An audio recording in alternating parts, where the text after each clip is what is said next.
Père, je veux te dire merci pour le Verbe. Père, je veux te dire merci parce que tu es ce Verbe qui incarne tout ce que tu es. Nous savons que c'est toi, et toi seul, qui fait toute la différence.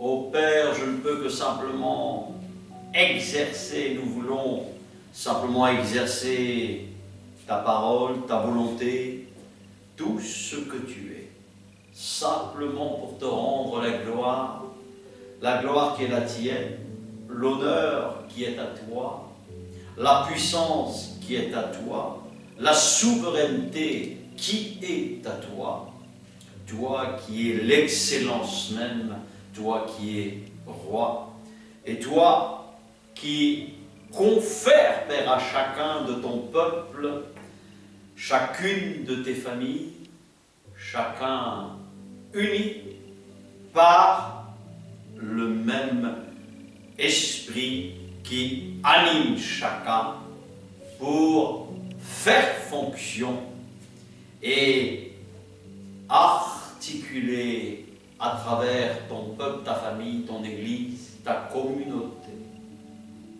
et être en communion, être, Père, la personne que tu souhaites que chacun soit, attaché au corps de ton église, au corps de ton peuple, au corps de ta famille. Je te remercie, Père, de rester unis, que nous soyons unis par ce même langage, ce même esprit et ce même corps. Béni soit ton saint nom. Amen, amen, amen. Parler, en fait, et agir comme Dieu, comme Christ, qui est et qui se doit bien évidemment d'être ce langage universel. Peu importe l'endroit où on se trouve, le langage doit être le même de Dieu. Si nous sommes créés à l'image et tendre à cette image comme à cette ressemblance de Dieu, chacun doit comprendre que quand nous prenons le testament légué par le Père, cela nous permet bien évidemment de faire en sorte d'entrer dans cette parole et pour nous-mêmes de nourrir notre être intérieur, notre âme intérieure, notre fort intérieur, notre coffre-fort intérieur, afin de faire sortir les trésors et les merveilles de ce caractère, de cette nature qui appartient au véritable corps de Christ. Et aujourd'hui, je voudrais vraiment parler d'une manière claire de ce qu'est véritablement l'Église, la famille de Dieu. Et nous savons que le chef de famille, Christ, Dieu lui-même, qui a envoyé cet esprit, qui nous a légué cet esprit, et nous allons tout de suite, bien sûr, prendre l'Écriture et nous référer dans Jean 17, où il dit « Ô mon Père », Jean 17, « Ô mon Père », et on sait très bien que quand Dieu nous explique comment nous devons prier ainsi. Ce n'est pas un Dieu qui est lointain, mais un Dieu, bien évidemment, qui est présent par son esprit. Et le fait est de comprendre qui est notre Père. Nous pouvons comprendre que le moment est venu, il dit déjà jadis, il y a 2000 ans, « Fais apparaître la gloire de ton Fils, pour qu'à son tour le Fils fasse connaître ta gloire, et qu'il donne la vie éternelle à tous ceux que tu lui as confiés, puisque, bien évidemment, tu lui as donné autorité sur l'humanité entière. Or, la vie éternelle consiste que tous les humains puissent te connaître, toi, le véritable Dieu, unique et véritable, celui que tu as envoyé, c'est-à-dire moi-même, Jésus, Dieu, le Saint-Esprit, l'Esprit de Christ. Verset 4. Car j'ai fait connaître ta grandeur et ta gloire sur la terre, en menant à bonne fin la mission que je me devais d'accomplir, que Dieu, Jésus, à travers son plan, à travers sa parole, devait accomplir. Il l'a fait jusqu'au bout, jusqu'à l'œuvre de la croix, jusqu'à nous envoyer son Esprit.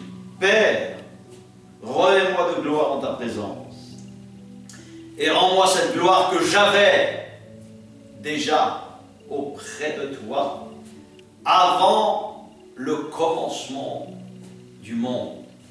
Quand nous lisons vraiment l'Écriture, on voit la profondeur vraiment de ce Dieu, la profondeur de l'amour même de ce Dieu, de cette puissance, de cet amour.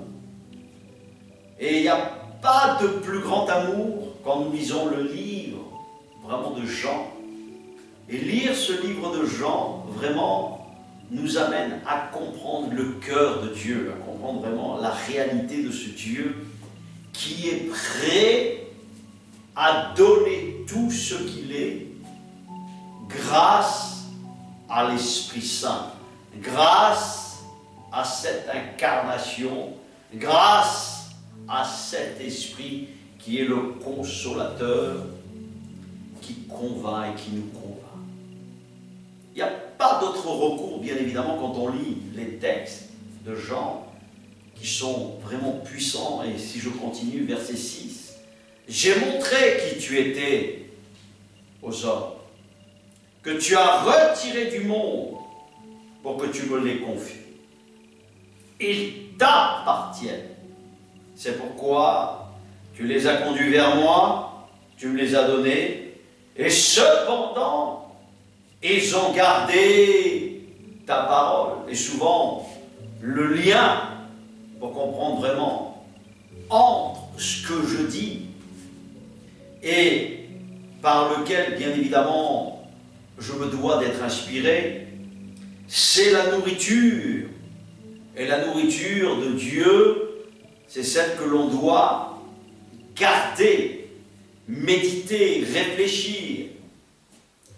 Et nous savons que repasser ces choses à l'intérieur de nous-mêmes nous fait comprendre qu'il y a quelque chose de grand et de glorieux, bien évidemment dans un futur proche et même très proche de ce royaume de Dieu qui s'en vient. C'est pour ça que parler est quelque chose de puissant. Et l'action qui témoigne de ce que tu parles ou de ce que tu penses va acter quelque chose de précis dans nos vies, ou si nous sommes simplement désambulés, ou si nous sommes désarticulés. Malheureusement, quand on ne connaît pas le vrai Dieu, le vrai Christ, le véritable Esprit Saint, nous ne comprenons pas réellement le sens profond de la parole. Quand je lis les textes, je comprends que ce monde est sous un règne dans lequel il y a division. Mais Dieu est pour l'unité. Quand nous lisons vraiment Jean, je comprends, et c'est pour ça que j'aime lire, parce que c'est l'Écriture qui s'interprète elle-même, c'est Dieu qui nous parle, mais tant qu'on ne comprend pas que le Saint-Esprit est Dieu et la parole, Dieu, le Saint-Esprit, sont une unité, bien évidemment, parfaite. D'ailleurs, Jésus, il le dit, quand j'étais sur la terre, ou je suis sur la terre, je suis là pour faire ta volonté, je suis là pour m'appliquer et faire un ordre de mission qui m'a été confié. Et là, verset 9, il dit, je te prie pour eux, je te prie pour nous. Bien évidemment, pour chacun qui se sent appelé Je ne te prie pas pour le reste des êtres humains, c'est-à-dire ceux qui n'en veulent pas, parce que la vie est un don. La grâce de vivre, la grâce de respirer, la grâce de marcher, la grâce, simplement, c'est une grâce d'être dans la vie. Et je le dois à Dieu, je le dois au sacrifice de la croix, je le dois à lui, au vrai Dieu, au vrai Christ. Il dit, mais pour ceux que tu m'as confiés, parce qu'ils t'appartiennent, car tout ce qui est à moi t'appartient comme tout ce qui est à toi m'appartient. Ma gloire divine leur est apparue et elle rayonne en eux. Donc il y a un rayonnement qui fait que entre Dieu et son peuple, comme Israël, dans lequel bien évidemment nous ne devons pas surtout négliger, car c'est sa première épouse, et c'est toujours son époux, c'est un reflet, c'est un rayonnement qui doit différer à travers les branches, puisque Israël, les Juifs en tant que Juifs, peuple de Juifs, peuple de Juda, est le reflet, une partie qui était l'ombre. Et nous comprenons qu'un arbre a des branches dans lesquelles, bien sûr, toute la sève doit s'écouler de manière parfaite depuis la racine jusqu'aux branches. Elle a quelque chose qui appartient en totalité pour ses bien-aimés, pour ses fils, pour ses filles. Et dans cette volonté, nous voyons simplement la lumière qui luit à travers les disciples et tous ceux qui sont soumis aux apôtres comme aux prophètes. Nous comprenons qu'ils appartiennent à Dieu quand ils ne contestent pas, bien sûr, le Verbe incarné, le Verbe de Christ, le Verbe de Dieu. Et il dit, verset 11, « Bientôt, je ne serai plus dans ce monde. » Voilà, il dit, « Je vais partir de ce monde. Je suis sur le point de retourner auprès de là où j'étais. Mais eux, ils vont rester dans le monde. Personne. Maintiens-les attachés à ta personne. Donc tu m'as donné de partager les perfections. » Donc c'est tendre à cette sainteté, tendre à cette perfection. Et là, ce verset est très important pour qu'il soit un, comme nous le sommes. Un, voilà, un. Est-ce que l'Église, la famille de Dieu, est divisée? Non. Elle doit parler un même langage. C'est pour ça que Jean, l'apôtre Jean, il dit, ceux qui m'aiment gardent mes commandements. Et nous comprenons que quand on offre un commandement, nous comprenons que bien évidemment, nous enfreignons tout le reste des commandements. Parce que nous n'avons pas le baptême de l'Esprit. Quand nous contestons, nous revendiquons comme des rebelles, simplement parce que ça ne nous arrange pas de nous soumettre à ce que Dieu nous demande. Et nous comprenons qu'à chaque fois, il y a opposition parce que Satan nous retient captifs, prisonniers de la pensée, de la fausse religion, du faux Jésus, du faux Saint-Esprit. De ne pas être rattaché initialement à la racine, alors qu'il s'en vient un royaume, alors qu'il s'en vient simplement celui qui a dit « Le royaume de Dieu est proche, repentez-vous ». Changez d'attitude, changez de comportement. Ça nécessite un travail sur son âme, sur son état, sur ses instincts, sur ses ambitions, sur simplement ce que je pense, comment est le mariage, qu'est-ce que le mariage, qu'est-ce qu'avoir des enfants.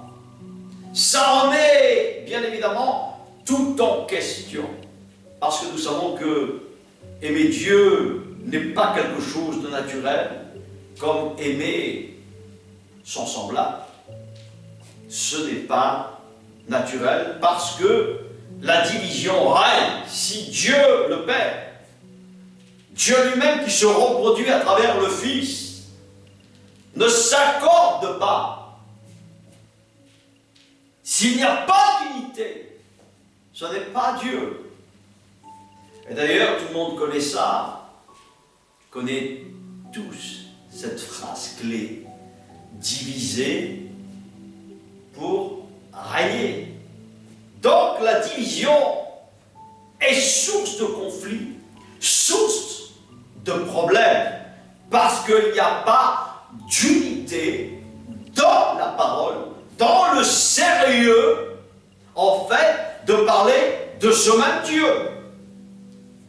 Pourquoi il y aurait 46 000 dénominations qui revendiquent tous prier à un Dieu? Et l'épître de Jacques le dit au chapitre 2, au verset 14. Tout le monde prie Dieu. Mais quel Dieu? Quel Dieu?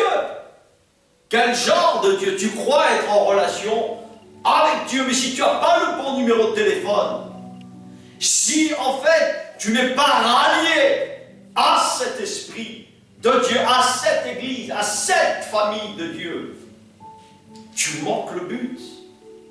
Tu n'es pas dans l'onction de cet esprit et de cette parole. Pour quelle raison? Parce que simplement, il y a des choses que je garde toujours parce que ça m'arrange. Et se remettre en question est quelque chose, pour la plupart, carrément, le renier, le rejeter. Et nous comprenons qu'à chaque fois, les remises en question sont nécessaires, parce que le jour d'hier n'est pas le jour d'aujourd'hui. Et la remise en question est quelque chose de très important pour rester dans l'unité. Rester comme Dieu nous demande d'agir. Et c'est vrai que dès qu'on parle de travail, ça n'intéresse plus personne. Travailler à son salut est quelque chose aujourd'hui qui est complètement mis à part. On préfère transformer la grâce de Dieu à la grâce de Dieu, à la grâce, à la grâce, à la grâce. Peace, love, love, peace. Un Dieu qui accepte tout, qui dit amen à tout. Ce n'est pas le Dieu de la Bible. Ce n'est pas le Dieu de la Torah, ce n'est pas le Dieu principalement de la Bible. Ce n'est pas ce Dieu qui nous dit simplement, comme il est écrit dans Luc, au chapitre 6, « Pourquoi vous ne faites pas ce que je vous dis ?» C'est Dieu, c'est Jésus. Et beaucoup avons ce problème justement de ne pas garder sa parole, de ne pas s'auto-discipliner. Donc là, il parle à ses disciples, il montre son rayonnement à ses disciples, il fait rayonner à travers ses disciples pour être ses témoins. En même temps, quand on voit des conversions avortées ou pour la plupart mort-nées, qui n'ont jamais existé, pour la plupart, parce qu'ils disent qu'ils ont reçu Jésus dans leur cœur. Et quand tu vois aucune action, elles ne sont que stériles, mortes. Nous comprenons qu'il n'y a pas l'Esprit de Dieu, il n'y a pas ce baptême, il n'y a pas cet amour de Dieu. Ils n'arrivent pas à comprendre que nous sommes tous par nature pécheurs. que nous avons besoin et que nous gémissons quelque chose d'autre, de nouveau, pour que l'humanité s'accorde, pour que les êtres humains s'accordent, pour que tout s'accorde selon l'ordre et la théocratie de Dieu. Donc nous comprenons que l'unité est quelque chose de très important selon l'ordre hiérarchique de Dieu. Dieu n'est pas un Dieu de désordre quand nous lisons les Saintes Écritures. Nous devons mesurer la réalité de l'unité entre parler, agir, comprendre simplement ce langage pour que simplement les querelles, les divisions, les suspicions disparaissent. Mais si tu n'as pas cet esprit pour toi-même, pour moi-même, comment je peux discerner ce qui est de Dieu et ce qui n'est pas de Dieu? Simplement à travers l'Écriture, je crois que l'Esprit et la parole sont un. Je crois que Dieu s'en vient. Je crois que Dieu me ressuscitera. Je crois que Dieu ressuscitera tous les êtres humains et que chacun recevra selon sa récompense, car Dieu jauge les topographies des cœurs. Avant même que je parle, il sait ce que je vais dire. Pourquoi? Parce que simplement le cœur a besoin d'être alimenté comme le sang, comme l'oxygène. Et l'âme a besoin de ces choses. Mais comme le sang perpétué de mes pères transporte aussi bien le bien que le mal, c'est pour cette raison que je dis à chaque fois, nous sommes comme des puits sans fond. Mais retrouver la ressemblance de Dieu, retrouver l'image de Dieu, pour retrouver le langage universel. Et déjà jadis, Babel était un puissant phare, Babylone, la grande, qui a défié le langage de Dieu et qui les a confondus, qui ne connaît pas, bien évidemment, Babel, puisqu'encore aujourd'hui on l'emploie dans des tas de supports publicitaires. Donc nous devons bien comprendre, revenir à l'origine, revenir à cette réalité de l'unité. D'ailleurs, verset 12, il dit aussi longtemps que j'étais parmi eux, je les ai gardés, attachés à quoi? À ta parole, à ta personne. Donc tu m'as donné de partager encore une fois l'imperfection. J'ai veillé sur eux, je les ai protégés. Voilà. Et là, on peut comprendre que quand on a l'Esprit de Dieu, on n'a pas besoin de demander la bénédiction, on a la bénédiction. Elle est avec nous.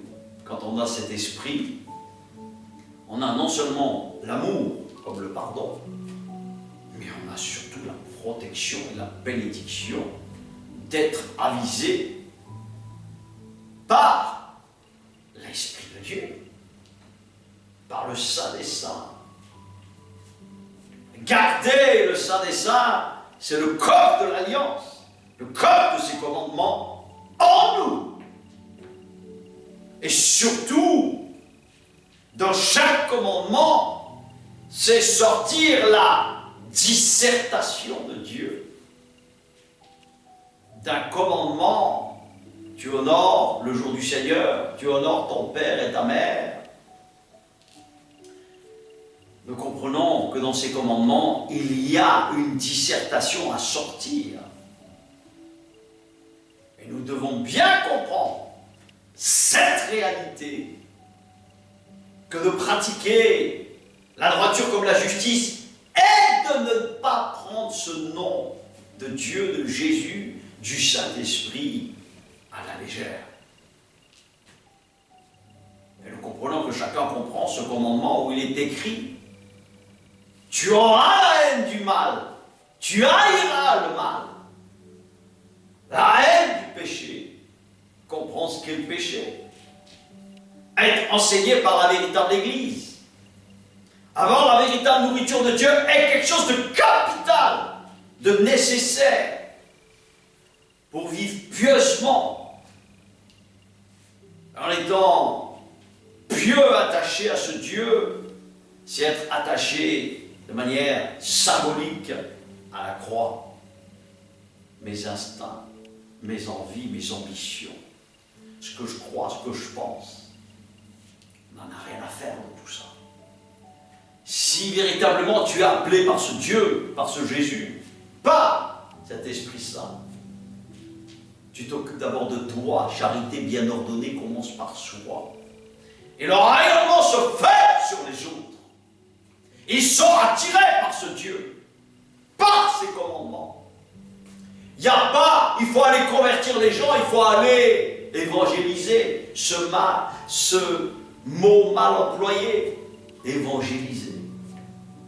Il faut aller de porte en porte. C'est pas ce que Dieu a dit. Il faut comprendre les textes originaux dans l'hébreu comme dans le grec, comprendre le sens. Simplement, ton comportement, ton attitude va susciter des questions, va susciter de l'intrigue et va permettre, bien évidemment, si je souhaite suivre ce Dieu, ce futur royaume de Dieu qui s'en vient, Jésus revient, Dieu revient, Mashiach, Messie d'Israël, revient. Voici nos prières. Comment nous devons prier? Que tu viennes, que ton royaume vienne. Tous mes messages sont là. Et ils répètent, ils rabâchent, pour que simplement il y ait la bonne pluie de Dieu qui nous arrose, la rosée du matin qui nous permet de comprendre chaque matin. J'ai besoin d'abord d'être examiné par toi, ô Dieu. Toi qui me permets de vivre cette journée. Oh, merci. Sans jamais prendre pour acquis quoi que ce soit, ou essayer de rentrer en rivalité ou en compétition de la foi. Ce n'est pas de Dieu. Toutes ces choses ne sont pas de Dieu, ne sont pas de son caractère. 1 Corinthiens 13 le spécifie de manière vraiment ce qu'il est. Cette perfection dont nous souhaitons tous revêtir. Mais la question est, est-ce que j'en veux de ce revêtement? Est-ce que je veux me faire police à moi-même? Est-ce que je me sonde? Je dis, oh, sonde-moi, ô Dieu, à travers les psaumes. Sonde mon cœur. Dis-moi si je suis sur une bonne voie. Dis-moi, Père. Apprends-moi à méditer sur tes voies, sur tes commandements. Apprends-moi tes statuts. Explique-moi ces choses, Père. Car en te lisant, je comprends et tu m'aides par ton esprit. Une vie de prière est une vie au quotidien. La prière ne veut rien dire. Tous les humains prient. Mais quel Dieu! Avec quelle ligne téléphonique ils sont? Quel genre de Dieu? Élie, notre frère Élie, nous comprenons comment il priait. Il rigolait de voir ceux qui priaient à un Dieu qui s'appelait le Dieu Baal à l'époque. Et il y en a plein aujourd'hui des faux Baal, des faux Jésus, où ils croient être avec Jésus, ils sont dans l'euphorie la plus totale, dans le délire le plus total. Pour quelle raison? Parce que leur prière n'a aucune efficacité, aucune réponse. Et pourquoi ils n'ont pas de réponse? Parce que simplement, ce qu'ils prient n'est pas en accord dans l'unité et dans ce qui est écrit. C'est ce que dit Jésus.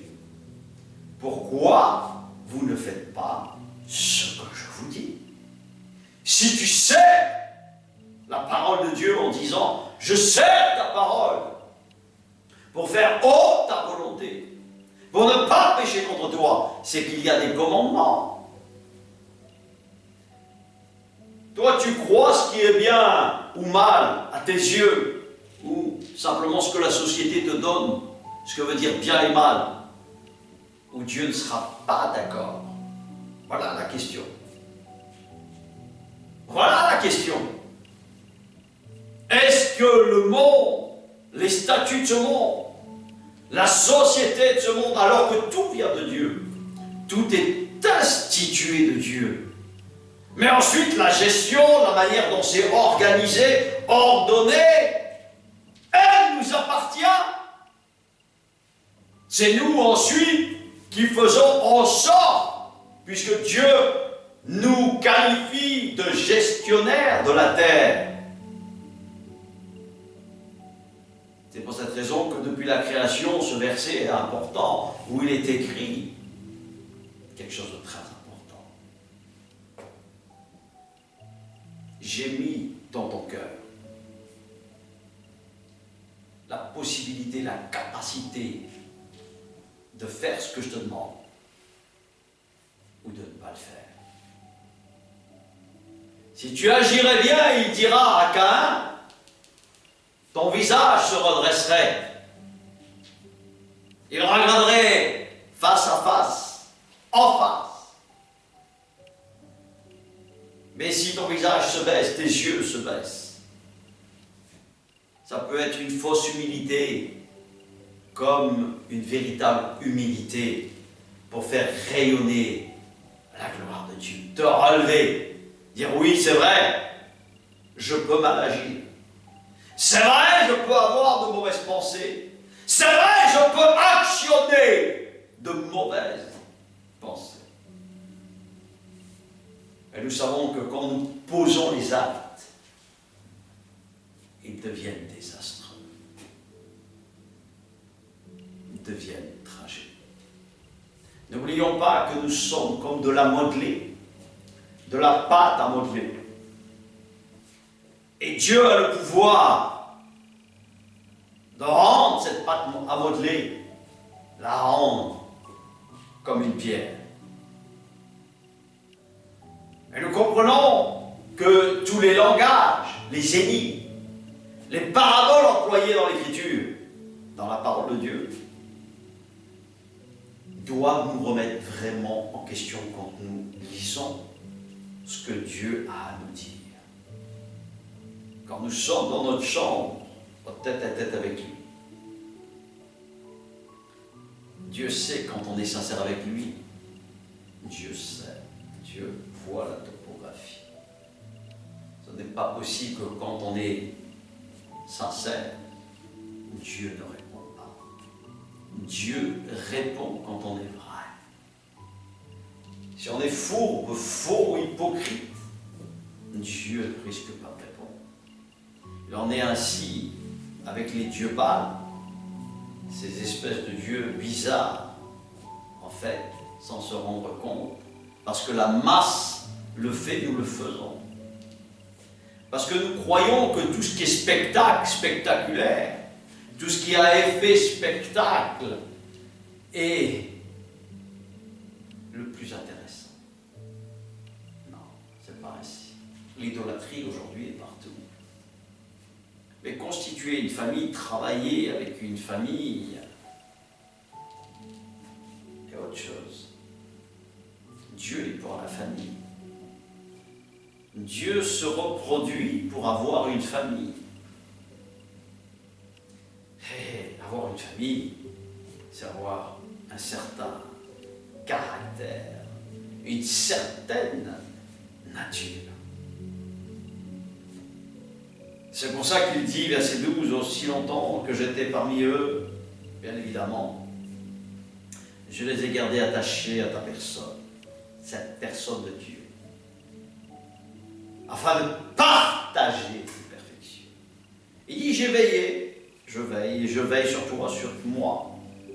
Je les ai protégés, je te protège, ils me protègent. Il dit, sauf un qui s'est perdu. Celui qui devait se perdre, comme le rapporte l'Écriture, dans Zacharie, il l'a vendu pour 30 pièces d'argent, devait se réaliser.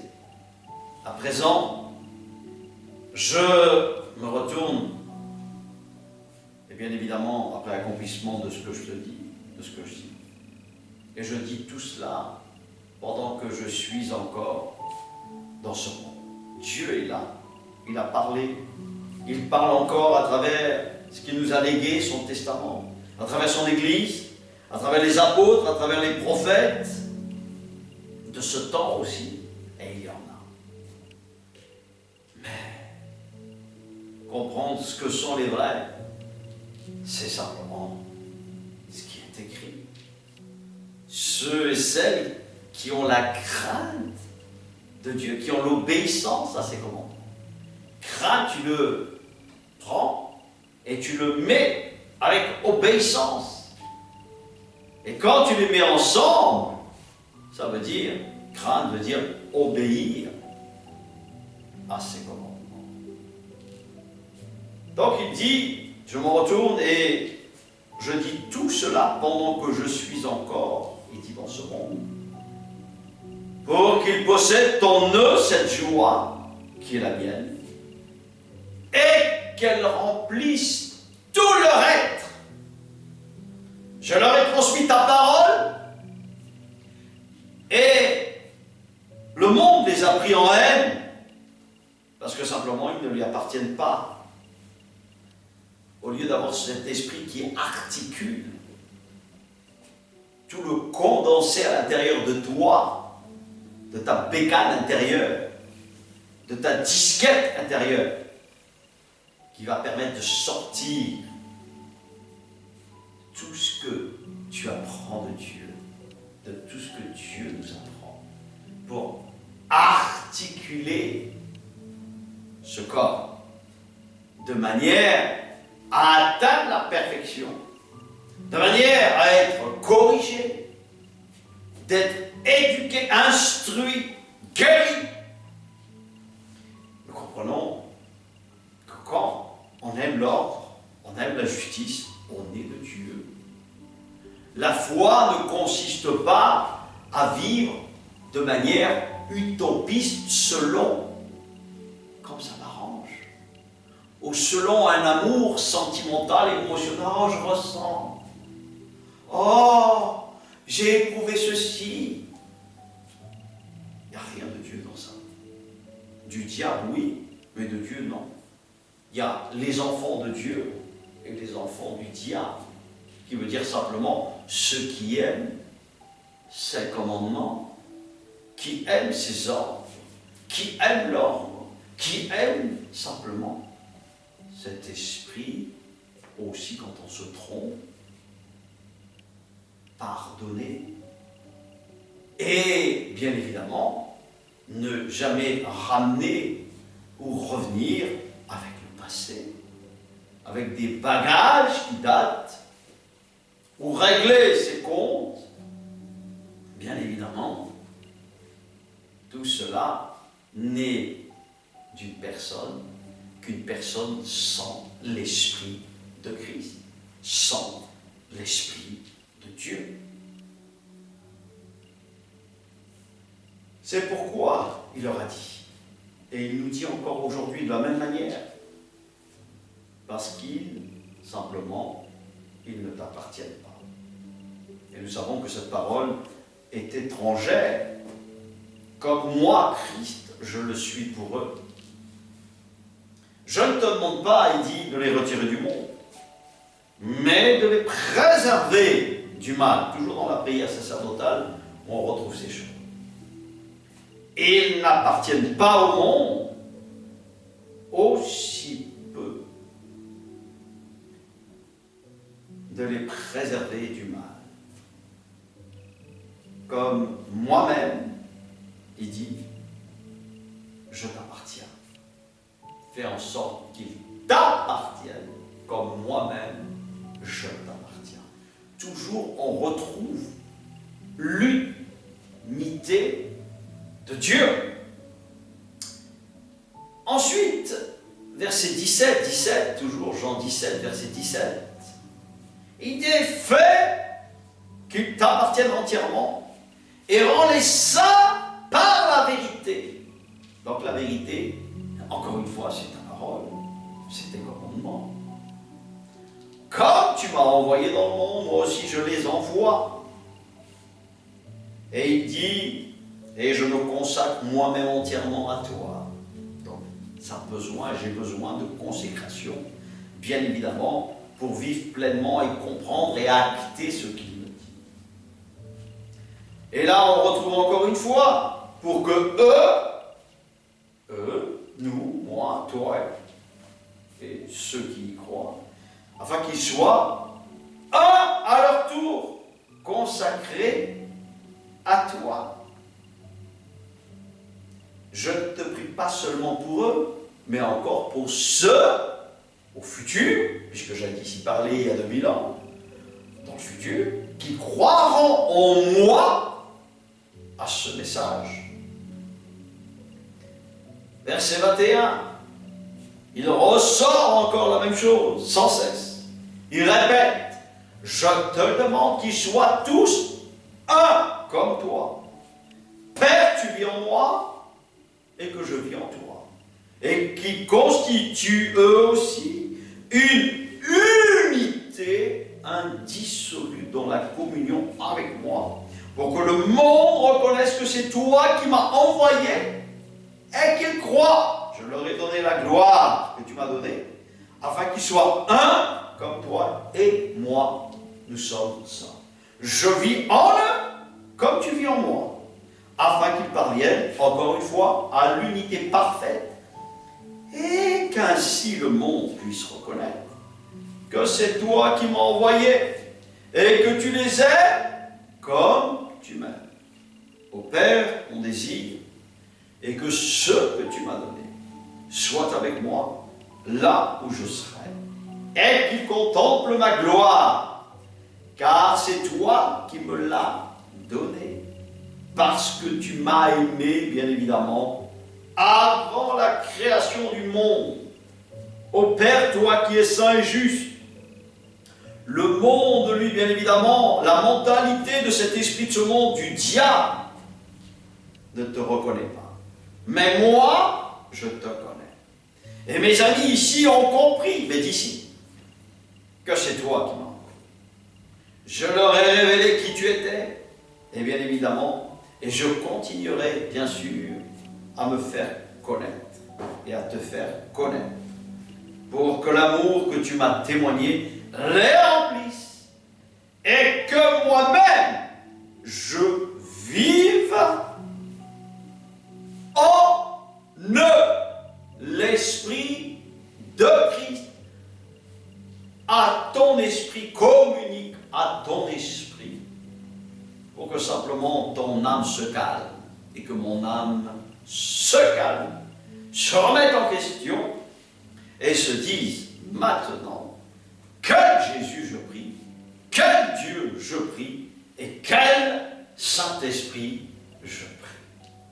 En fait, si je comprends bien, et nous devons bien comprendre ce que nous dit le Maître, d'avoir le même langage. Parce que si nous n'avons pas le même langage, nous allons bien évidemment nous exposer à de sérieux problèmes. Ben oui. D'ailleurs, Romains 12 nous expose aussi exactement la même chose. Et c'est bon toujours de prendre quelques chapitres pour que nous puissions voir clair. Donc je viens de dire Romains 12 au verset 4. Vous savez que tous nos membres et organes constituent un corps unique. Pourtant, tous n'ont pas la même fonction. De même, nous tous, qui sommes en communion avec le Christ, malgré notre pluralité, nous ne formons ensemble que son corps, aussi bien individuellement que collectivement. Chacun a besoin de tous pour que nous soyons complets. Voilà la famille. Le père, la mère, les enfants. Ça commence par ça.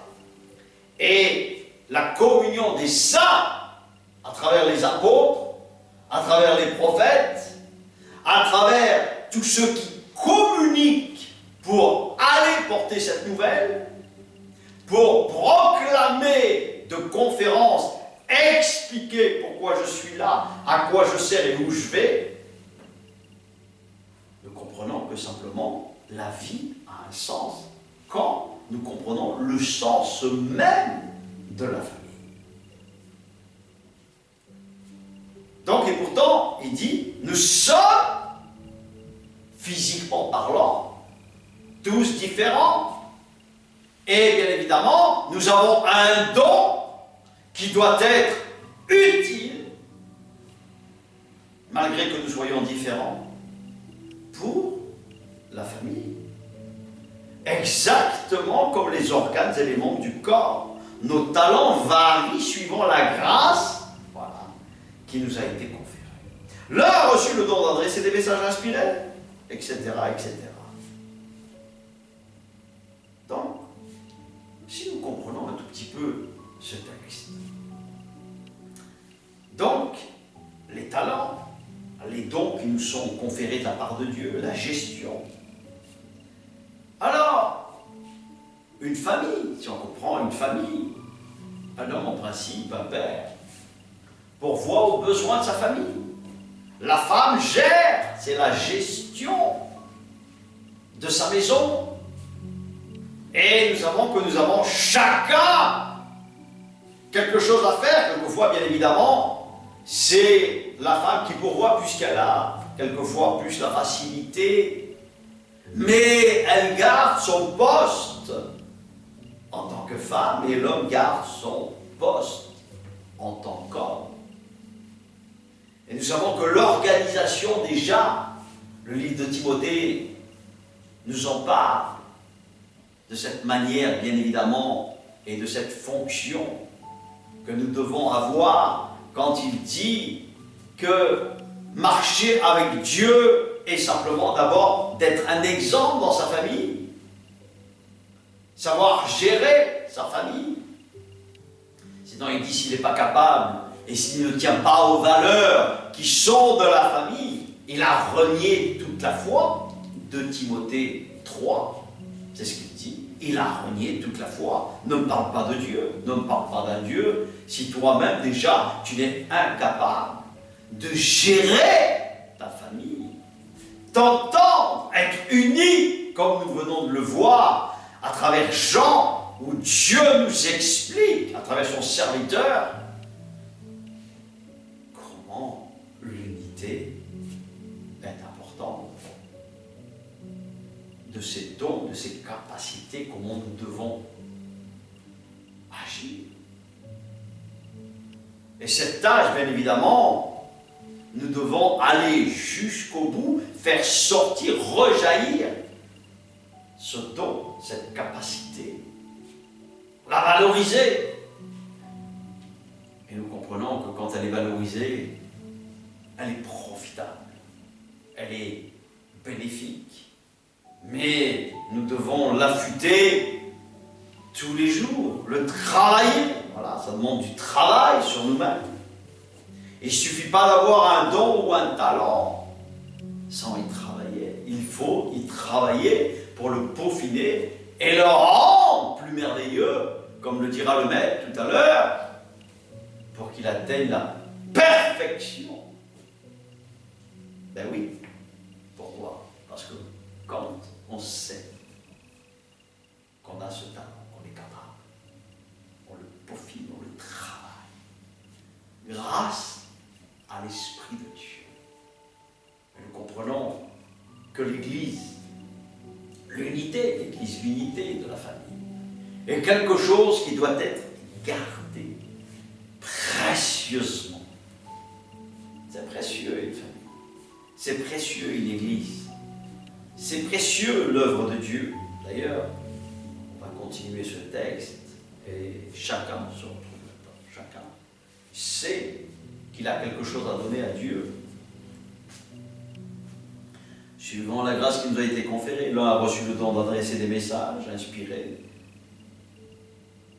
Que ces paroles découlent de sa communion avec Dieu et qu'elles restent conformes à la règle, au commandement de notre foi, de notre confiance en Dieu.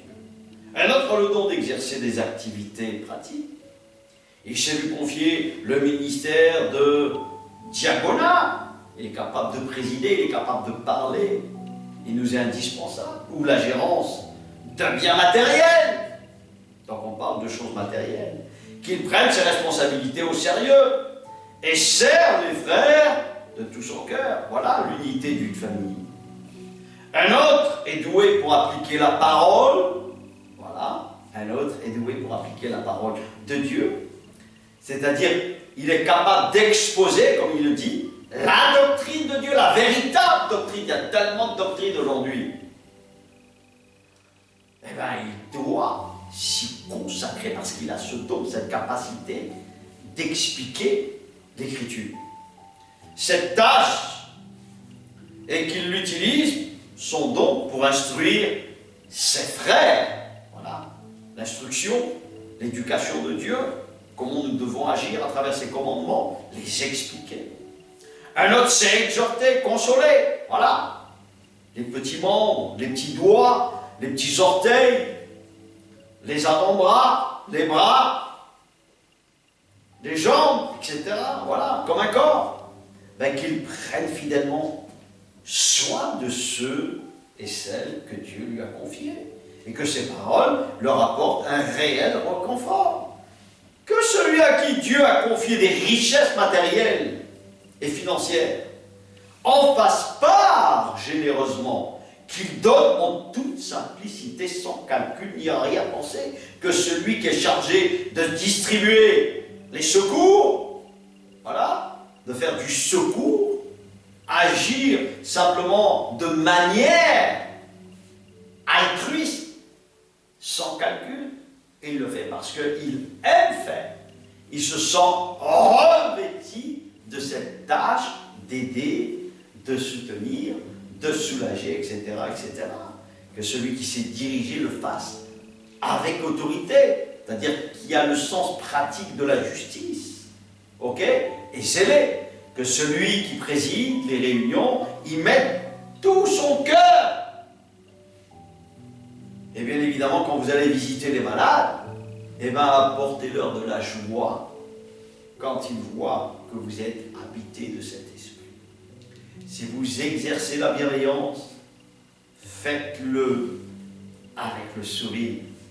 Vous savez que l'amour ne supporte pas et il hait les masques, c'est-à-dire l'hypocrisie. Qu'au contraire, le vôtre soit authentique et sans affectation. Aimez en toute vérité et en toute sincérité. Haïssez le mal et ayez-le en horreur et détournez-vous-en. Laissez-vous attirer par les choses de Dieu fortement. Et voilà la phrase clé, on y arrive. Comme les membres d'une même famille, aimez-vous les uns les autres, frères et sœurs, d'une véritable affection et profonde. Estimez-vous, échangez en bonne harmonie mutuellement et placez vos frères et vos sœurs, votre famille, au-dessus de vous et honorez-les afin qu'ils se sentent valorisés. Soyez toujours les premiers à témoigner à tous les égards. L'unité est quelque chose vraiment qui est très important. C'est pour cette raison que parler et agir comme Dieu en Christ Jésus pour avoir ce langage universel. Que ce soit une famille, une ville, un pays, c'est exactement la même chose quand les choses sont faites en bon ordre dans l'Église de Dieu. Ça commence par une famille. Et ça perpétue le même flambeau sans négliger les plus petites choses, la plus petite famille.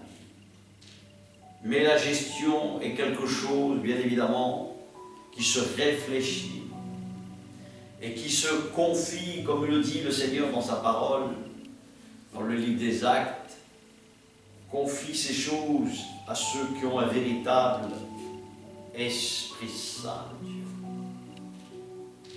qui connaissent le vrai Jésus, qui savent de quoi il parle, afin que la parole de Dieu ne soit pas calomniée, qu'elle soit prise au sérieux. La théocratie, la hiérarchie du royaume de Dieu s'en vient. À nous de nous préparer, à nous de réaliser parmi nous, un, qui sont les véritables apôtres, deux, qui sont les véritables prophètes. En trois, quelle est cette véritable Église de Dieu qui a ce langage, ce même langage universel, Jean 17, qu'on a lu, médité, et réfléchi, étudié ensemble, doit nous faire comprendre cette parole. Il n'est pas la peine de diviser la parole en deux parties. Avec Dieu, c'est ou tout ou rien. On se sent appelé, on est attiré. On se sent appelé, on change de vie, on change d'attitude, on change de comportement, on travaille à son salut. Donc, je te supplie au nom du Seigneur, sois sérieux avec cette parole quand tu t'engages dans le baptême, que tu prends conscience, parce que, en fait, le baptême est l'engagement d'une bonne conscience envers Dieu et envers nos semblables. De déclarer que nous ne faisons plus les mêmes fêtes que ce monde, que nous commençons à observer ce que Dieu nous explique à travers ces fêtes, qui nous explique l'engagement de ce qui va venir du royaume de Dieu. Le royaume de Dieu est proche. Jésus est proche. Le royaume de Dieu va venir sur la terre. Il va exercer le ministère avec ses saints pendant 1000 ans pour montrer la voie. Je bénis Dieu et nous devons bénir Dieu pour hâter cela. Sans cesse. Ce ne sont pas des prières faites sur faites ou des prières apprises comme des leçons, non. Ou des prières que je redis parce que j'ai écouté, non. La véritable prière, elle est, regardez le maître, regardez Paul. Il se levait dans la nuit, il parlait à son Dieu. Regardez le roi David. Regardez tous ceux et celles, bien évidemment. Pour certains, ils ont vu une fois, ou deux, ou quelques fois, Dieu, par son esprit, se révéler à travers son ange. Mais Dieu est le Verbe. Et je crois qu'aujourd'hui, la plus grande chose que nous avons est l'Écriture. Et sa parole est le Saint-Esprit. Le Saint-Esprit et sa parole sont indissolubles. Dieu le Père, à travers lui-même, à travers sa personne, manifesté en chair et en sang, il est venu et il nous a laissé sa mentalité, il nous a laissé simplement sa nature, son caractère, à quoi nous devons ressembler. Ce modèle auquel nous devons aspirer chaque semaine, à travers chaque sabbat, chaque congrégation de Dieu, chaque convocation, chaque fête de l'Éternel, comprendre le sens de son plan, comprendre le sens qui donne tout le sens parfait de son plan. Quand nous comprenons ces choses, nous comprenons mieux le salut de Dieu, nous comprenons mieux la croix, nous comprenons mieux les prophéties, nous comprenons mieux beaucoup de choses. Et je bénis Dieu à travers tous ces prophètes, à travers tous ces apôtres. En étant soumis à ces choses, nous permet d'être clairvoyants, d'être visionnaires, d'être sages. Cela nous rend intelligents. Et surtout, ne jamais oublier une chose. Dieu, dans son amour et dans sa miséricorde, et tant qu'il y a de la vie, il y a de l'espoir pour tous ceux et celles qui savent reconnaître qu'ils ont besoin du salut, qui ont besoin de changer de vêtements, qui ont besoin de comprendre la réalité de la croix, la réalité de ce changement bientôt, de cette humanité qui s'en va et qui tire à sa fin. Donc, nous pouvons mourir tranquille, paisiblement, dans la paix Yahvé Shalom, le Shalom de Dieu, la paix de Dieu, qui surpasse toute paix de ce monde. Tranquille. C'est dans le calme et la confiance qu'on trouve le repos de Dieu. Que simplement, je souhaite à chacun que nous ayons cette parole dans nos âmes, afin que nos âmes vivent, que l'on puisse se retrouver bientôt devant celui qui apparaîtra, parousia, comme ils disent en grec, parousia, celui qui apparaîtra, qui viendra des cieux sur la terre, et il ressuscitera tous ses saints depuis le début. Et enfin, avant même, nous ferons ce que l'on appelle les noces de l'année. Et il nous tarde que Dieu intervienne, et il interviendra à un moment donné de l'histoire. Et nous ne sommes pas très loin. Nous nous réjouissons, Maranatha. Nous nous réjouissons simplement de ce que nous désirons, Père. Que tu reviennes, ton royaume vienne, pour que dans la tempête nous puissions être prêts dans ta main. Être transformés en être immortel, où aucun être vivant n'a accès aujourd'hui. Mais que tu puisses permettre, Père, à ceux qui se sentent attirés, interpellés par ta parole. Car tu as dit, celui qui te cherche te trouvera. Celui ou celle qui se reconnaît, et qui reconnaît, qui a envie, Père, de changer d'attitude, de changer de comportement, que cela est possible, et que tu rends possible ce qui est impossible aux hommes. Ouvre le cœur à l'intelligence, ouvre le cœur à la sagesse, ouvre le cœur à discerner quand c'est toi qui parles et quand ce n'est pas toi qui parles.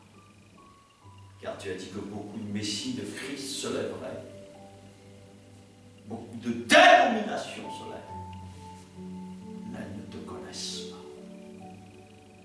Ah, ils revendiquent ton nom, Ils font des miracles, ils font des prodiges. Certes. Mais nous savons, Père, qu'ils ne sont pas de toi. Car tu leur diras, retirez-vous de moi, vous qui commettez l'iniquité, qui n'aimez pas mes commandements, qui ne gardez pas mes commandements. Père, je m'écris, loué soit ton sang. Avant toute chose, de garder d'abord tes élus, afin que nous ne soyons pas séduits par ce qui s'en vient dans ce monde. Que tu nous gardes du mal, que tu nous préserves des maux, que tu nous préserves des fléaux, que tu nous préserves des malédictions. Car comme tu viens de nous le dire, la vie éternelle, c'est de te connaître et de nous laisser inspirer par toi et de changer complètement, de vouloir changer. Que notre cœur intérieur gémit et soupire de changer. Que s'il m'en vient, Père, de fermer les yeux en cet instant, je puisse être sauvé par ton nom.